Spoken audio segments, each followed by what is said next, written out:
మీరు చూస్తున్నది orange cherry of Rio Grande fruit అండి.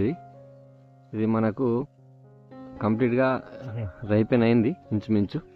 ఇంకా మనకు ఆరెంజ్ కలర్లో వస్తుంది. ఇది కొంచెం రైపెన్ అయింది, ఎల్లో కలర్లో ఉంది. మన కాయ అయితే గ్రీన్ కలర్ వచ్చేస్తుంది. ఇప్పుడు కంప్లీట్గా ఆరెంజ్ కలర్లో అయినది మనకు స్వీట్గా ఉంటుంది. ఇది orange cherry of Rio Grande. Already ఏవైతే కంప్లీట్గా రైపెన్ అయిపోయాయో వాటిని బర్డ్స్ తినేస్తున్నాయి. మనం కొంచెం లేట్ చేసినా బర్డ్స్ కంప్లీట్గా తినేస్తాయి. మనం పండంగానే దీన్ని చెట్టు నుంచి తెంపుకోవాలి, అప్పుడే మనకు దొరుకుతుంది. లేకపోతే ఈ బర్డ్స్ కంప్లీట్గా తినేస్తాయి.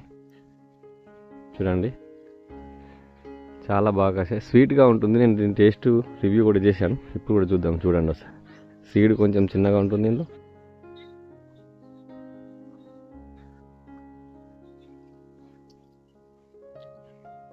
ఇవి 2 సీడ్స్ ఉన్నాయండి.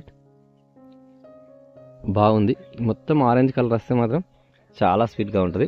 ఇప్పుడు నేను తిన్నది ఇంకా అంతగా ఆరెంజ్ కలర్ రాలేదు, లైట్ స్వీట్ ఉంది.